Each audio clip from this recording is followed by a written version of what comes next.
Bismillahirrahmanirrahim. Assalamualaikum warahmatullahi wabarakatuh. Selamat pagi murid-murid yang dikasihi dan disayangi. Okey, baiklah, sebelum kita mulakan kelas kita pada hari ini, Ustazah nak memperkenalkan diri Ustazah dan rakan Ustazah. Okey, nama Ustazah Ainur Idayu binti Zakaria dan boleh panggil Ustazah Ain. Nama Ustazah Siti Nur Husna binti Muhammad Yusof, boleh panggil Ustazah Husna. Okey, baiklah.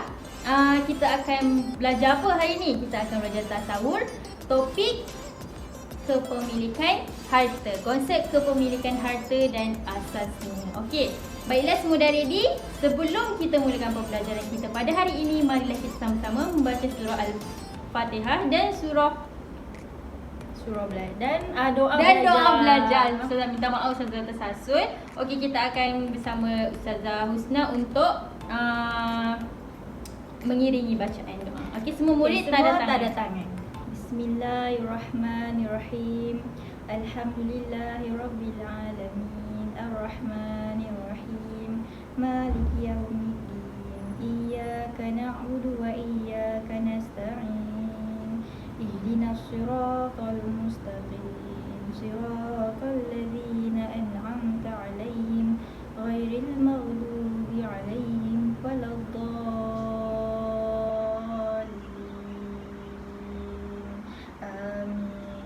Bismillahirrahmanirrahim. Allahumma aftah alaina hikmataka wa anshur alaina min khazaini rahmatika ya arhamar rahimin. Amin amin ya rabbal alamin. Okey, baiklah. Kita akan mulakan pembelajaran kita pada hari ini, tapi sebentar. Ustazah nak tanya dulu, semua sihat? Kalau semua sihat, baru kita boleh belajar dengan tenang, hati yang terbuka. Okey semua. Kita akan buat aktiviti pada akhir pembelajaran.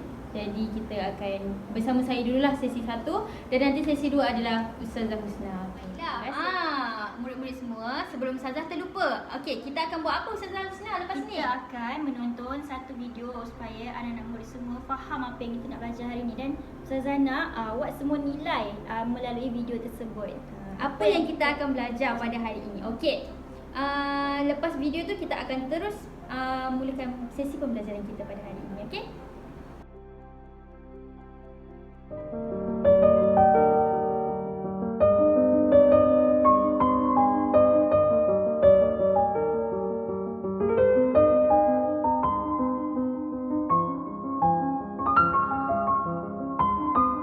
Kembali. Okey, kita akan memulakan sesi pembelajaran kita yang pertama. Okey, bersama saya Ustazah Ain. Okey, kita akan belajar konsep pemilikan harta dan matlamatnya. Semua tadi dah tengok video kan? So, apa yang kalian dapat daripada video tersebut? Kita nak belajar tentang apa? Kita nak apa kaitan video tadi dengan pembelajaran kita pada hari ni? Okey, tadi video ada harta kan? Harta, ada tanah, ada kereta, ada rumah. Itu ada harta yang kita miliki. Itu. Okey. Itu adalah yang berkaitan dengan video tersebut lah. Okey, kita akan belajar pada hari ini konsep pemilikan harta dan matlamatnya. Okey. Ustazah nak kamu peka dan kamu tangkap apa yang Ustazah cakap, apa yang Ustazah terangkan pada hari ini. Yang Ustazah terangkan dan Ustazah Husna terangkan. Sebab pada akhir pembelajaran nanti kita akan ada satu game online, quiz ya. Dia bukan game, dia quiz. Quiz yang berbentuk game macam itulah. Tapi quiz ni saya percaya akan membantu kamu. Kalau kamu faham apa yang saya ajar, kalau kamu betul-betul faham apa yang saya ajar, kamu akan betul semua. Dan kamu benar-benar faham lah kalau kamu betul semua, okey? Okey, baiklah. Okey, kita masuk kepada definisi. Definisi ni maksud. Maksud pemilikan harta tu apa? Okey, kita tengok kat situ. Definisi konsep pemilikan harta dalam Islam bermaksud sesuatu yang dikurniakan oleh Allah SWT kepada manusia untuk dimiliki dan dimanfaatkan menurut syarak. Okey, apa definisinya tadi? Konsep pemilikan harta ni apa? Okey, konsep pemilikan harta dalam Islam iaitu sesuatu yang dikurniakan oleh Allah Subhanahu Wa Taala kepada manusia untuk dimiliki dan dimanfaatkan menurut syarak. Maksudnya macam harta yang dikurniakan oleh Allah kepada manusia untuk dimiliki dan untuk dimanfaatkan. Okey, faham kan maksud dia? Okey, harta yang Allah kurniakan untuk kita tu adalah harta milik kita dan kita perlu memanfaatkan harta tersebut. Kita perlu gunakan harta tersebut sebaik mungkin. Janganlah ke arah keburukan. Kita gunakan kita punya harta tu ke arah kebaikan. Okey? Okey, faham? Faham setakat ni? Ada yang nak tanya? Kalau nak tanya boleh tanya terus. Okey, Ustazah akan ulang semula definisi konsep pemilikan harta dalam Islam. Bermaksud sesuatu yang dikurniakan oleh Allah Subhanahu Taala kepada manusia untuk dimiliki dan dimanfaatkan menurut syarak. Kita kena manfaatkan harta yang kita miliki itu menurut syarak. Janganlah kita sesuka hati memanfaatkan tu duit tu macam kita ke arah keburukan. Tak boleh macam tu. Okey? Semua faham definisi dia? Okey, faham. Bagus. Baiklah, kita akan masuk ke slide yang seterusnya. Dekat sini kita boleh tengok apa benda tu? Ada kereta, ada tanah, ada rumah. Ada gambar kan. Okey, ini adalah contoh harta. Contoh pemilikan harta. Ini adalah contoh harta. Contoh harta adalah tanah. Macam yang dekat sana tu, yang kiri tu. Tanah ada, kereta dan rumah. Itu adalah contoh harta. Apa lagi selain tanah, rumah, kereta, duit pun harta kita. Apa lagi? Kalau kita ada sawah, sawah tu pun harta kita. Dia milik kita kan. Kalau sawah tu kalau kita sewa, itu bukan harta kita lah sebab kita sewa orang punya. So, kalau kita punya sawah tu kita punyalah. Itu adalah milik kita. Kita berhak ke atas harta kita. Kita nak buat apa? Kita nak, contoh kalau kita ada duit yang banyak, itu harta kita tu, kita boleh sedekah. Terpulang duit tu kita nak buat apa? Sedekah, bayar zakat, beli rumah, beli kereta, beli tanah. Itu sebab duit tu lah. Itu adalah merupakan harta kita. Contoh kalau kita ada rumah, kita boleh, rumah tu kita nak duduk boleh, kita nak sewakan pun boleh, kita nak bagi ke orang pun boleh. Kalau kita ni baik sangat, kita dah banyak sangat duit, rumah tu untuk apa? Kita nak bagi ke orang, sedekah. Boleh je. Kalau kita dah ada harta, kita kena manfaatkan harta tersebut. Manfaatkan harta tersebut menurut syarak. Okey, mengikut syarak. Okey? Faham? Baiklah. Faham tak sampai sini? Apa contoh dia? Tanah, kereta, rumah, duit dan sebagainya. Apa sahaja yang ada nilai. Apa sahaja yang ada nilai itu merupakan harta. Itu adalah pemilikan harta kita. Contoh pemilikan harta. Okey, setakat ni faham? Kalau tak faham boleh tanya sekarang. Okey, Ustazah nak bagi masa. Cepat. Siapa nak tanya? Tak ada?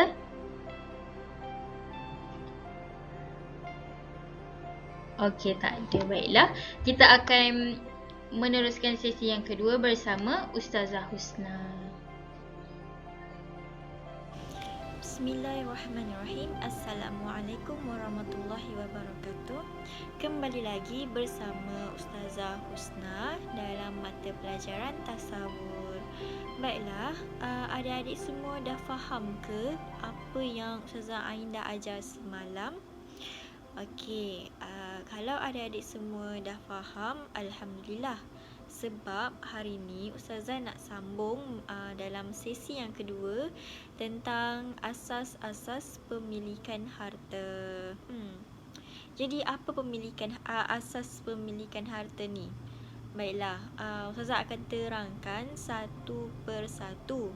Jadi, Ustazah nak adik semua pasang mata, pasang telinga supaya dengar baik-baik.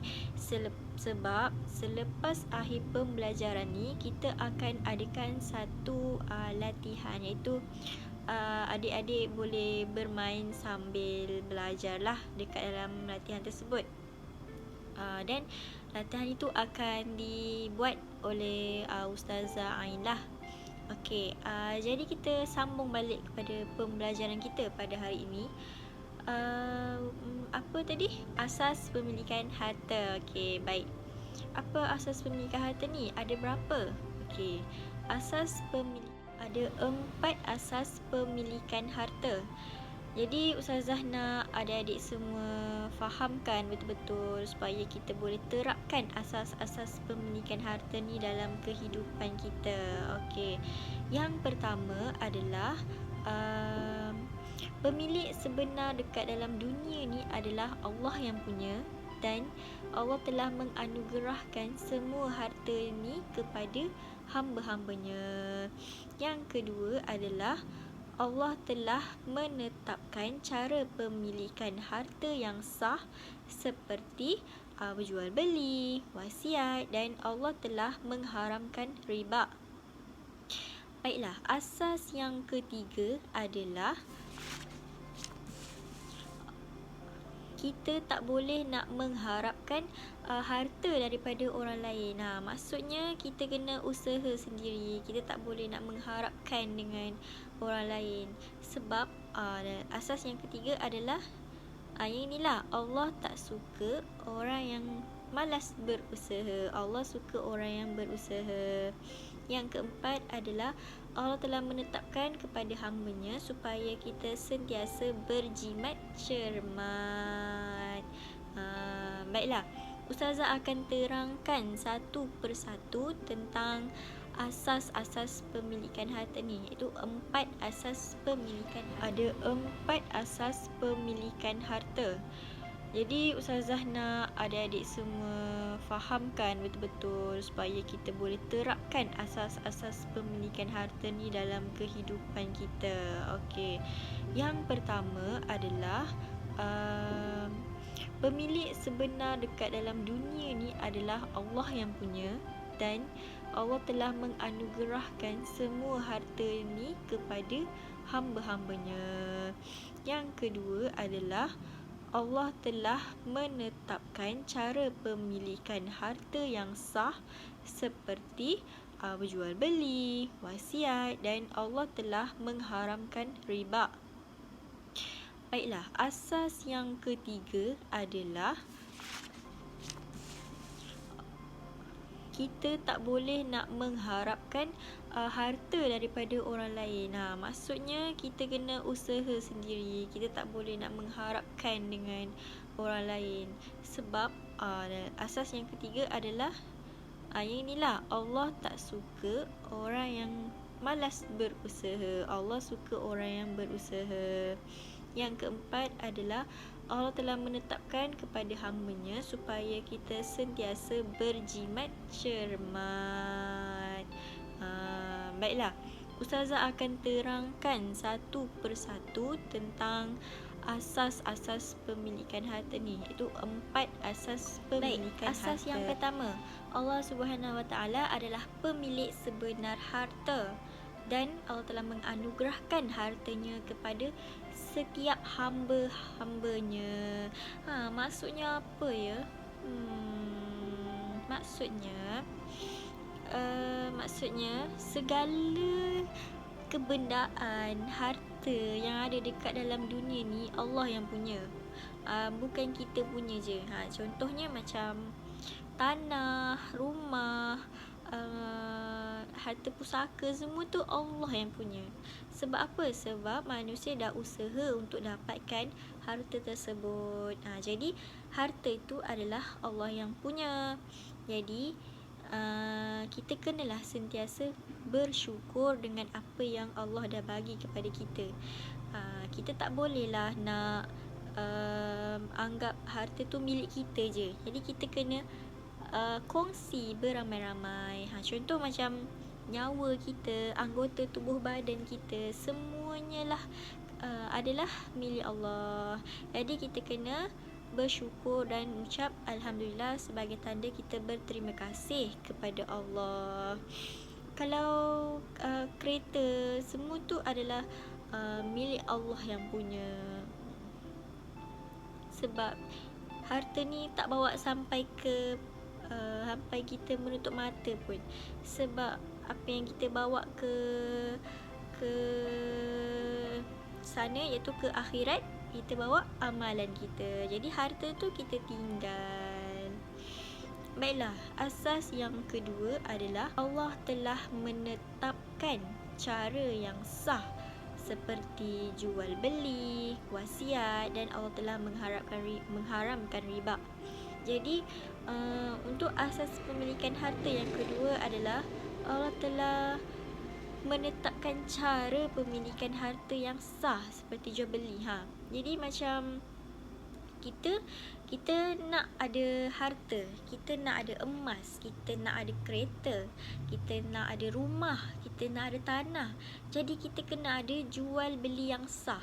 Faham tak? Jual beli yang sah ni macam kita tak boleh lah mencuri, tak boleh sesuka hati je beli kan. Mestilah kita kena beli dengan penjual yang sah. Jadi kita ni kenalah sediakan duit untuk beli harta tersebut. Contohnya macam ustazah jual komputer ke, telefon ke, emas ke. Jadi anak murid ustazah ni datang untuk beli dengan ustazah. Itu adalah jual beli yang sah. Jadi contoh lagi, kalau macam rumah, tanah kan biasanya kita akan beli dengan ejen-ejen hartanah yang sah. Jadi kita tak bolehlah beli tanpa cara-cara proses yang sah, sebab nanti itu kira menipu. Jadi kita dah beli tanah yang sah tu,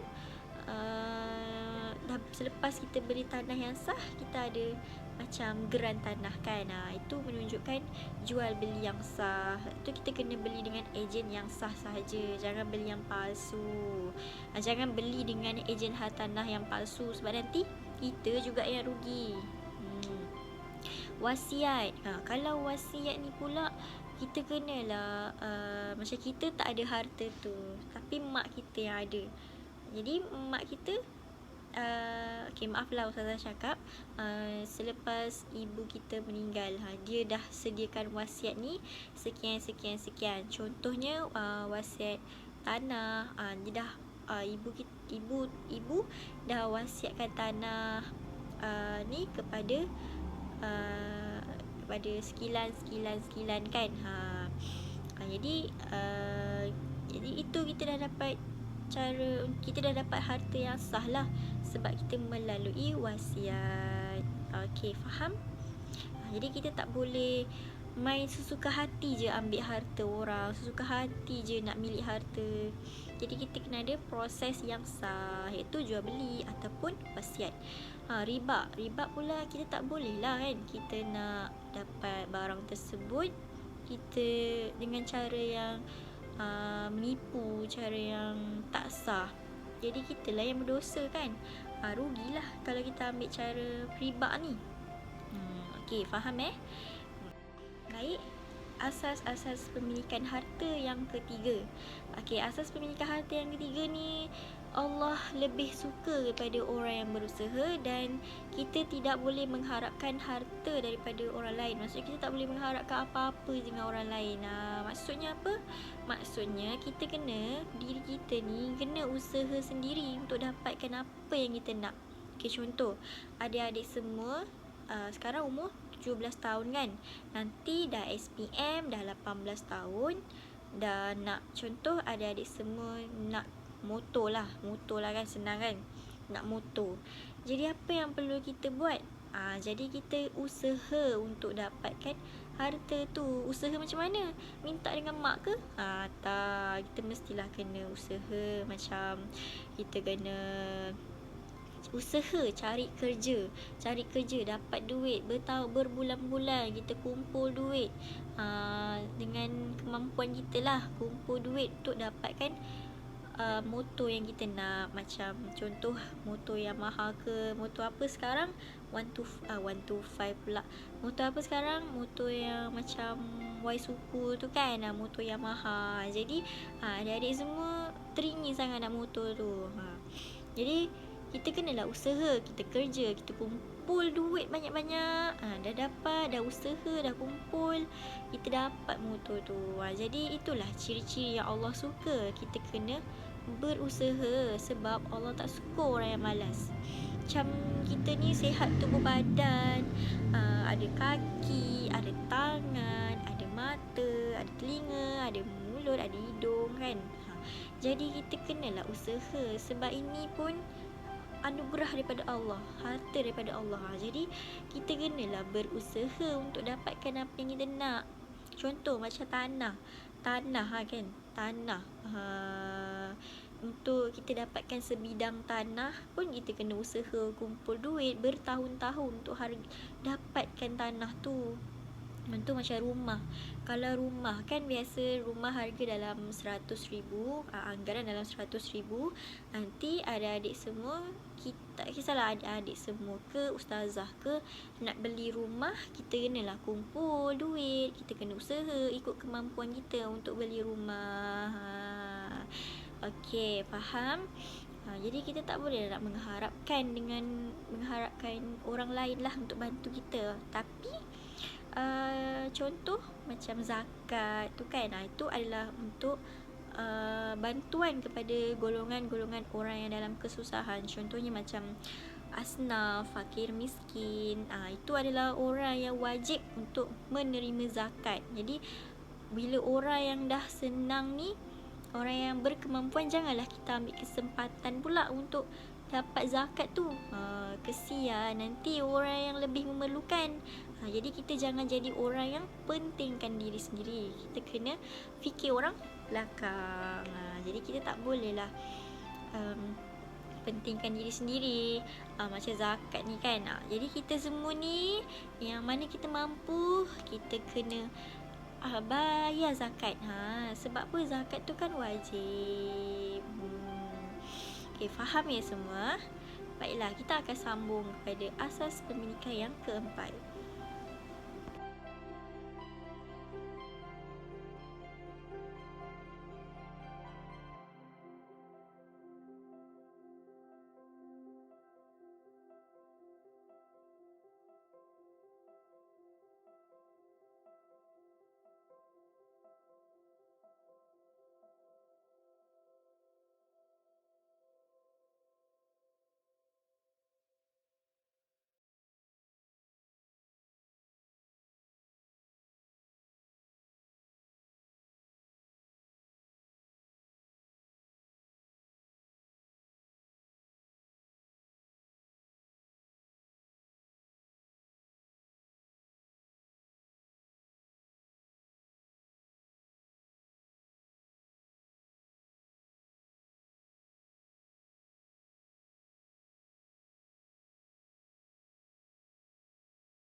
Asas pemilikan harta yang keempat adalah Allah telah menetapkan supaya kita ni berjimat cermat. Kita perlu mengelakkan pembaziran. Macam mana kita berjimat cermat ni?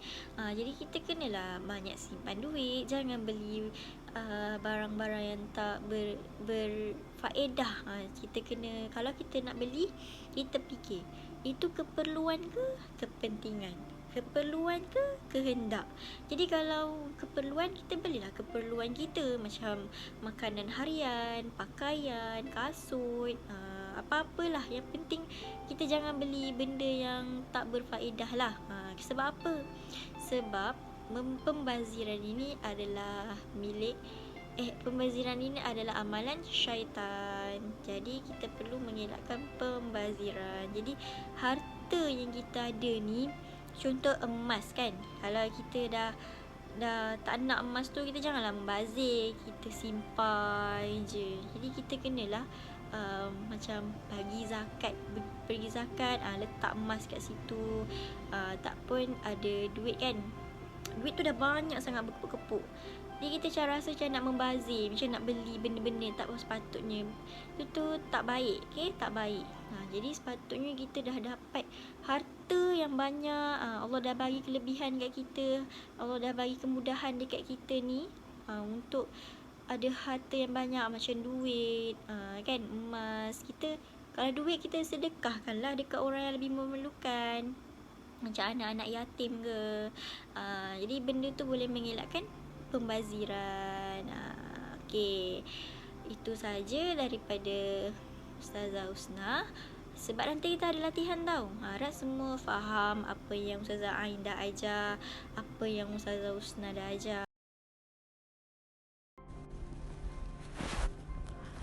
Okey, baiklah. Bersama Ustazah kembali iaitu Ustazah Ain. Okey, tadi dah belajar tentang definisi konsep pemilikan harta dan matlamatnya, dan kita dah belajar asas pemilikan harta. Betul? Dengan Ustazah Husna tadi. Okey, sebab kita dah belajar definisi, kita dah belajar asas pemilikan harta, kita dah faham kan? Betul, dah faham kan? Semua dah faham? Ustazah nak tanya ni, semua dah faham ke belum? Kalau belum boleh tanya, kalau dah faham, cakap dah faham. Nampaknya majoriti kata semua dah faham. Okey, sebabkan semua dah faham, lepas tu kita dah belajar, kita akan jawab satu soalan, satu quiz. Satu quiz, bukan satu soalan, tapi satu quiz online yang sebenarnya dia sangat mudah. Kita boleh jawab sama-sama, boleh? Okey, jawab sama-sama boleh? Okey, boleh. Okey, ini adalah quiz ni. Kalau salah, nanti kamu boleh buat balik. Saya akan bagi link dia, kamu boleh jawab semula. Kalau kamu lupa ke, kamu nak ingat balik, kamu boleh jawab soalan ni, ataupun kamu boleh tanya Ustazah apa yang kamu tak faham nanti. Okey? Kau nak tanya sekarang boleh. Tapi kalau besok-besok kamu lupa apa itu konsep pemilikan harta dan matlamatnya, kamu boleh tanya Ustazah. Okey, baiklah. Semua dah faham, kita boleh mula jawab soalan. Okey, kita try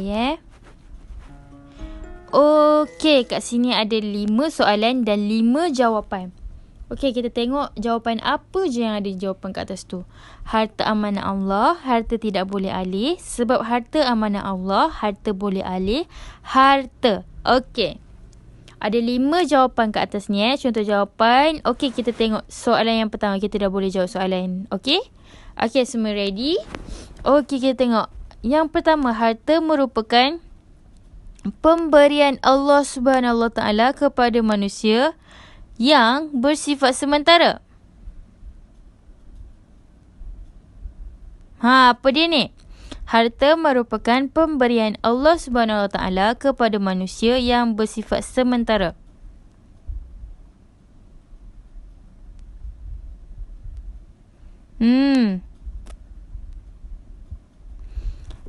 Harta. Okey, ramai yang sebut harta. Kita letak harta. Nanti kita boleh check di akhir jawapan, okey? Okey, kita tengok yang kedua. Harta yang tetap kedudukannya dan tidak boleh dialihkan ke tempat lain. Harta yang tetap kedudukannya dan tidak boleh dialihkan ke tempat lain. Apa benda ni? Apa jawapan dia? Harta amanah Allah ke? Harta tidak boleh alih ke? Harta boleh alih ke? Atau sebab harta amanah Allah? Ini harta yang tetap kedudukannya. Harta yang tetap kedudukannya apa benda? Dia tak boleh alih. Harta tidak boleh alih. Okey. Seterusnya, kita tengok soalan seterusnya. Harta yang boleh diubah-ubah kedudukannya dan boleh dialihkan ke tempat lain. Jawapan dia apa? Harta boleh diubah kedudukannya dan boleh dialihkan ke tempat lain. Harta boleh alih, pandai. Okey. Seterusnya soalan yang keempat. Supaya manusia menguruskan sumber harta dengan sebaik-baiknya seperti yang telah ditetapkan oleh Allah Subhanahu Wa Taala merupakan anugerah Allah Subhanahu Wa Taala kepada manusia.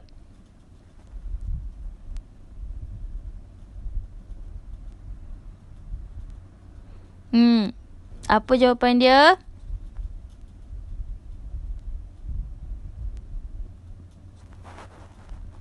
Sebab harta amanah Allah. Ini jawapan kamu Okey, ni jawapan kamu semua. Kita tengok nanti betul tak kamu jawab ni. Betul ke salah ke? Okey. Kita tengok yang terakhir. Harta boleh dimiliki oleh setiap manusia melalui usaha dan ikhtiar mereka sendiri.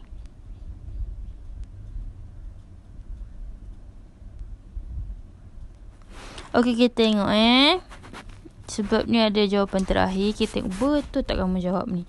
Okey, puas hati ke dengan jawapan ni?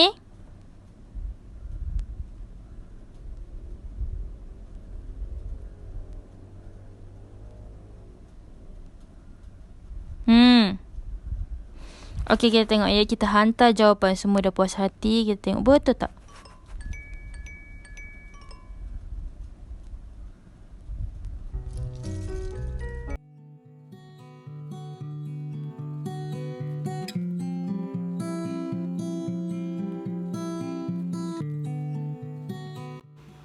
Alhamdulillah, selesai sudah kedua-dua sesi pembelajaran kita pada hari ini.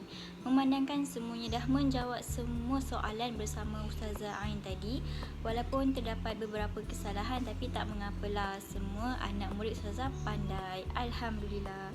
Semua bersemangat lagi tak nak belajar ni? Semangat. Alhamdulillah. Terima kasih. Baiklah, kalau semua bersemangat, jadi Ustazah nak tanya sedikit beberapa soalan dari anak murid semua. Baiklah, di akhir pembelajaran ni menampaknya anak murid Ustazah semua okey. Kalau Ustazah nak buat soalan sikit, soal jawab, ni Ustazah cuma nak buat sedikit rumusan saja supaya Ustazah nak tengoklah sama ada anak murid Ustazah semua faham atau tidak tentang konsep pemilikan harta ni berdasarkan dari segi definisi dia dan asas-asas pemilikan harta. Okey, kalau semuanya okey, Ustazah nak seorang pelajar lelaki dan seorang pelajar perempuan bagi mewakilkan kumpulan masing-masing lah supaya datang ke depan dan jawab soalan Ustazah. Okey, baiklah, kita tak nak melenggah-lenggahkan masa lagi. Baiklah, ketua datang ke hadapan untuk menjawab. Nak Ustazah cari atau awak semua yang nak datang sendiri? Nak Ustazah cari? Okey, baiklah. Ustazah nak murid yang bernama Aiman jawab soalan Ustazah. Apa definisi pemilikan harta dalam Islam ni? Okey, bagus jawapan daripada Aiman. Maksudnya Aiman ni fokuslah dalam kelas. Jadi definisi pemilikan harta adalah sesuatu yang dikurniakan oleh Allah kepada hamba-Nya dan dimanfaatkan menurut syarak. Macam mana kita kena manfaatkan harta ni mengikut syarak? Okey, macam contoh dia, contoh kita ada kereta. Jadi kita tahu kan, tak semua orang yang ada dekat dalam dunia ni berkemampuan untuk membeli kereta. Jadi contohnya sebagai student ni dia susah nak balik, macam nak pergi mana-mana, dia mestilah memerlukan kenderaan. Jadi seseorang ni memiliki kereta dan kereta tersebut dia menyewa kepada orang ramai lah. Jadi itulah maksud manfaatnya. Jadi orang lain boleh ambil manfaat daripada harta tersebut. Contohnya macam kereta sewa, rumah sewa, dan sebagainya lah yang kita boleh ambil jadi manfaat. Kita boleh ambil manfaat daripada harta tersebut. Contohnya macam tanah kan, seseorang mewakafkan tanahnya supaya orang lain boleh ambil manfaat daripada tanah tersebut. Contohnya anak murid semua boleh tengok macam tanah kubur kan. Tanah kubur tu adalah tanah yang diwakafkan supaya orang ramai boleh guna daripada tanah tersebut. So kita ambil manfaat tersebut. Contoh lain macam masjid pun tanah ni adalah tanah wakaf untuk membina masjid supaya orang ramai boleh ambil manfaat tersebut. Okey, faham ya? Jadi itulah maksudnya manfaat menurut syarak. Okey, memandangkan semuanya dah faham apa itu definisi dan harta menurut syarak kan, manfaat yang kita boleh ambil daripada harta tersebut. Okey, seterusnya Ustazah nak murid perempuan pula yang jawab, yang bernama nama dia Alisa. Okey, Alisa, sila jawab soalan Ustazah ni. Apa manfaat yang boleh kita ambil daripada harta tersebut? Okey, sila jawab. Okey, bagus Alisa. Tahniah, jawapan yang tepat. Jadi, manfaat harta ni kita macam saya sebutkan tadi, macam rumah sewa, tanah wakaf dan sebagainya, supaya bukan kita seorang je yang boleh pakai harta tu. Maksudnya orang lain pun boleh pakai. Orang lain pun boleh pakai harta kita. Jadi kita tak bolehlah jadi orang yang kedekut ke, tamak ke dengan harta. Sebab dalam dunia ni bukan kita punya harta. Dalam dunia ni semuanya milik Allah. Okey, faham semua? Sebab itulah kita kena fahamkan betul-betul konsep pemilikan harta ni. Sebab kita tak nak kita ni jadi orang yang pentingkan diri sendiri, tak kisah pun dengan orang lain. Jadi kita kena fahamkan konsep ni supaya kita boleh terapkan dalam diri kita. Faham? Baiklah, asas pemilikan yang kedua adalah Allah telah menetapkan cara yang sah supaya kita memiliki harta tersebut. Contohnya, kita boleh jual beli. Jadi kita tak ada barang tu, kita beli dengan orang tu. Kita tak ada motor, kita belilah motor dengan cara yang sah. Lepas tu kita berwasiatkan. Macam kita tak ada sebilang tanah, tapi keluarga kita hadiahkan, berwasiatkan tanah tersebut kepada kita. Dan Allah telah mengharamkan riba. Kita tak bolehlah nak sesuka hati mengamalkan riba, sebab hukumnya adalah berdosa. Dan ciri dan asas pemilikan yang ketiga adalah Allah tidak suka kita mengharapkan harta daripada orang lain. Contohnya macam kita malas berusaha. Kita ni cukup sifat, cukup tangan, ada mata, ada kaki, tapi kita malas berusaha. Jadi kita mengharapkan daripada orang lain. Tu tak boleh lah.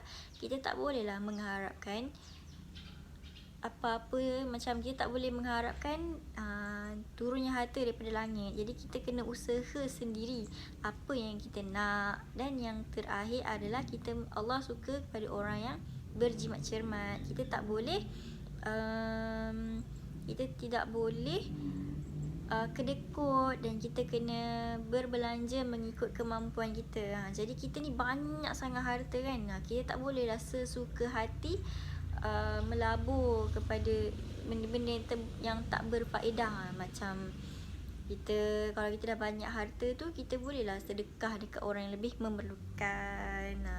Jadi kita ni janganlah malas. Allah tak suka orang yang malas. Allah suka orang yang berusaha mendapatkan sesuatu untuk melangsungkan hidup kita ni. Faham semua? Baiklah, marilah kita mengakhiri kelas kita pada hari ini dengan bacaan tasbih kifarah dan juga suratul As.